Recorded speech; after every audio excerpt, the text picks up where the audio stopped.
Hey everybody, it's Party Elite with another episode of Total Breakdown. This is the second of a best of 3 series from ESL, so make sure you watch the previous episode, an intense battle that went down to the wire. This time, the Empire is led by Ninjahund and Daman takes control of the Greenskins. Another intense battle with some clutch plays. Let's start off with army composition. The Empire is coming in with a General of the Empire in charge, alongside an Amber Wizard, 4 units of Spearmen, 3 units of Greatswords, 2 units of Crossbowmen, a unit of Demigryph Knights with Halberds, and the Royal Altdorf Griffites. You will notice that the 4 Spearmen units are ranked up to rank 1. Meanwhile, the Greenskins are coming in with an Orc Warboss in charge, a Night Goblin Shaman, 2 Goblin Big Bosses, 2 units of Orc Boys, 3 units of Black Orcs, a unit of Goblin Wolf Riders, 4 units of Orc Boar Boy Biggins, and a unit of Goblin Rock Lobbers. As before, I'd like to mention that Ninjahund streams battles on a near daily basis, and you should check his Twitch channel out and follow him on Twitch and Twitter for some very high caliber online battling. The link is on screen and will be in the description below as well. And now, onto the battlefield. As always, let's start with a preview of what we're about to see. You'll see that Ninjahund has developed quite a defensive stance to start with. He's got this little box off here, trying to protect this hill, hoping that he won't have to push forward to engage. However, the Greenskins, while taking a relatively open stance to begin with, do have a rock lobber, and what that means is that they're going to be able to fire into the Empire lines, cause some damage, and hopefully bait Ninjahund into advancing.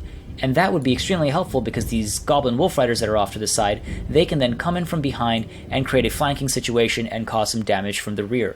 So that was the hope there with the Rock Lobber, protecting that hill there, getting that hilltop advantage, the height advantage. However, Ninjahund refuses to give that, denies it by pulling his forces back. Just in time as well, you'll notice the first rock from the Rock Lobber comes flying in and just barely misses.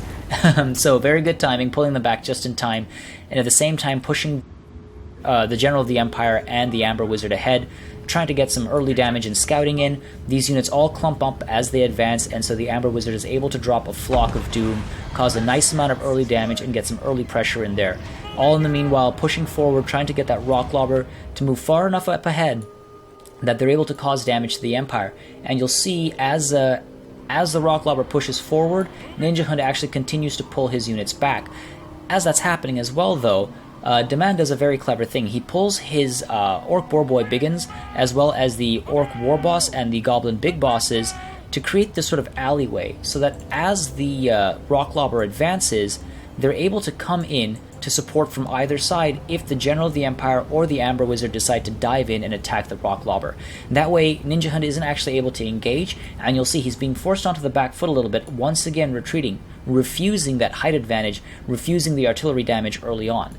So, great play there by Ninjahund, just trying to bait the Greenskins forward, and it is working. You'll notice they started a little bit further behind, and now they're up here, so he's probably hoping that a little bit more movement. There you go, they're pushing up again. So he's really hoping to pull that engagement down the line to happen either here or maybe, upset Daman enough to pull the engagement right up to here. But that's very wishful thinking, of course.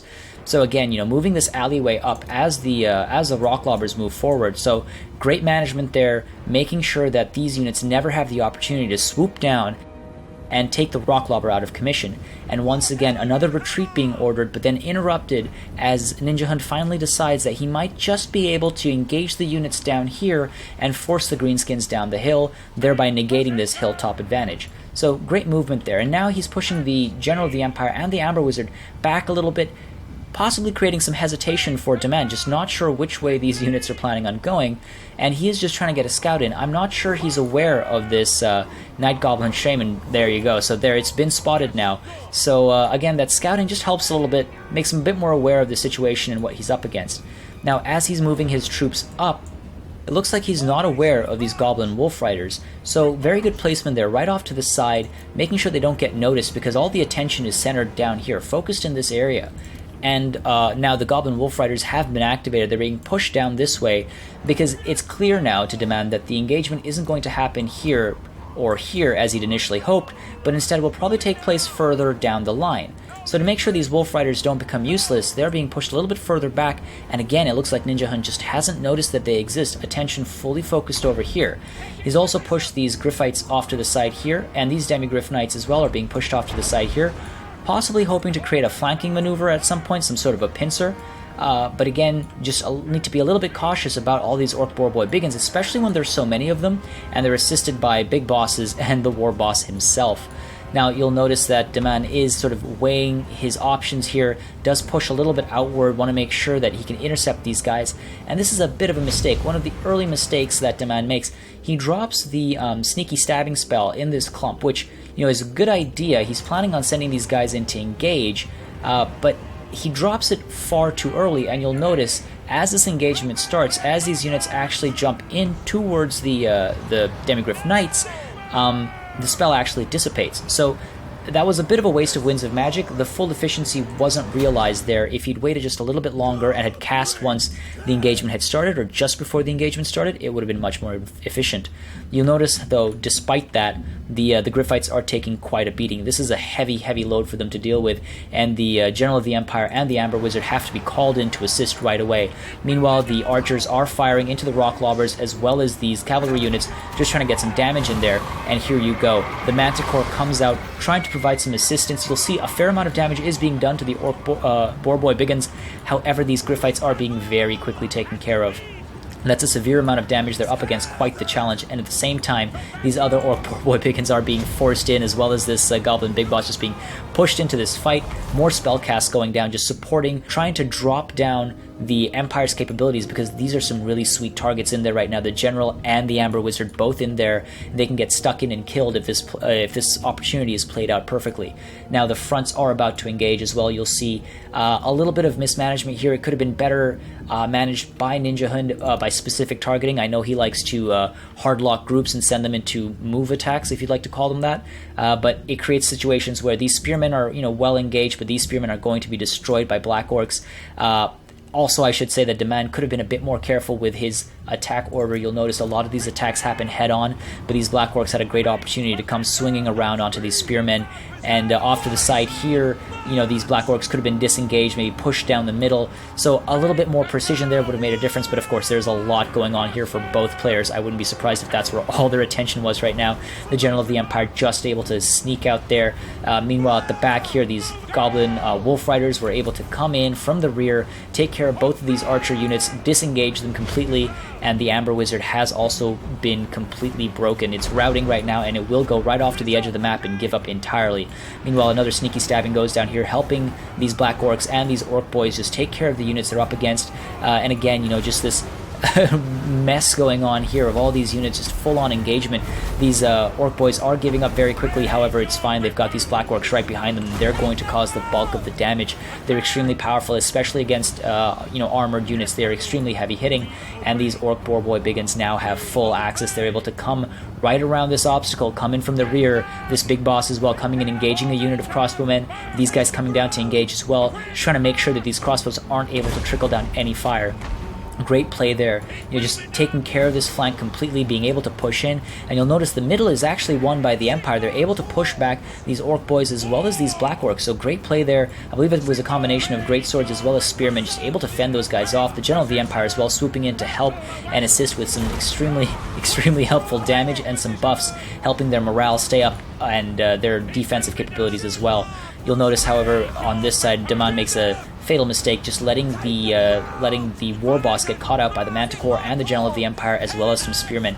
He is on a mount, so he is large, and these are a lot of units that are now piling into him. These Orc Boar Boy Biggins get pulled back from the crossbows, trying to fight and fend off this huge offensive that's taking place against the war boss. Meanwhile, the Black Orcs are completely destroying this unit of spearmen, and these Black Orcs doing the same on this flank. So overall, the situation is looking pretty harsh for Ninjahund. The Amber Wizard has completely left. As I mentioned, he is nowhere to be seen, fled off the field, and that creates a really terrible situation for Ninjahund. No magical support. All he has is the General's abilities to buff morale and keep himself alive.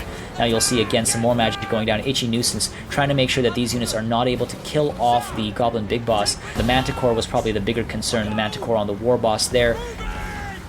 But the General of the Empire swings right in right afterwards, causing a severe amount of damage, both in health and morale. All these spearmen and greatswords are being pushed in as well. Right now, Ninjahund is probably thinking, if that war boss routs, if that war boss is killed, then the battle could swing very hard to his favor, because you'll see, in terms of actual unit quality and morale, the Greenskins are exceptionally ahead. They're far ahead. They've got a lot more units. They're a lot more willing to fight. But as you'll see, now that the war boss has given up, the situation has already changed. A lot of these units, the morale has dropped significantly. They're holding in the center here. A lot of these Black Orcs are very capable and willing to fight even when the leader leaves. But the General of the Empire now trying to kill off this Goblin Big Boss as well. Getting rid of these heavy-hitting characters is extremely helpful at this phase of the battle when you're so far on the back foot, and you'll notice that this Big Boss is sort of running away, coming back, and now the General of the Empire is focusing in on this combat situation here, dives in, causing a significant amount of damage, both, once again, morale and in terms of health, just leaving the field and then swinging back in to get some of that charge bonus in there, to get some of that impact damage going, throwing these Greenskin units around, trying to cause as much pain as possible. And of course the morale buffs do a ton to help. When you're in such a tight situation, those morale buffs can make all the difference, as well as any potions you might have. I believe the General has popped a potion of foolhardiness, making sure that in this crucial moment he does not break, because breaking now, if the General of the Empire was to break now, that would be game over. It would be the end of the day for the Empire. However, with the General's support and just a handful of units at the end of the day, all of these Black Orc units are sent running, and there you have it, a Pyrrhic victory for Ninjahund in an intense battle, maybe just as intense, if not more intense than the previous one. Again, this battle is a great example of why you should never give up, playing patiently, and why targeting morale can make a huge difference. Using potions to protect your own morale, and using flanking maneuvers and charges, etc. to attack the enemy's morale can make a huge difference. And Ninjahund was on the back foot momentarily when his Amber Wizard ran off, but was ultimately able to recover and pull a win to draw the series. Up next, we're going to have the final battle. As always, for more Total War content, make sure you subscribe to this channel, and keep submitting your battle replays. Live battles are a great way to learn from real situations, and I look forward to covering battles of all calibers. Thanks for watching, and I'll see you on the battlefield.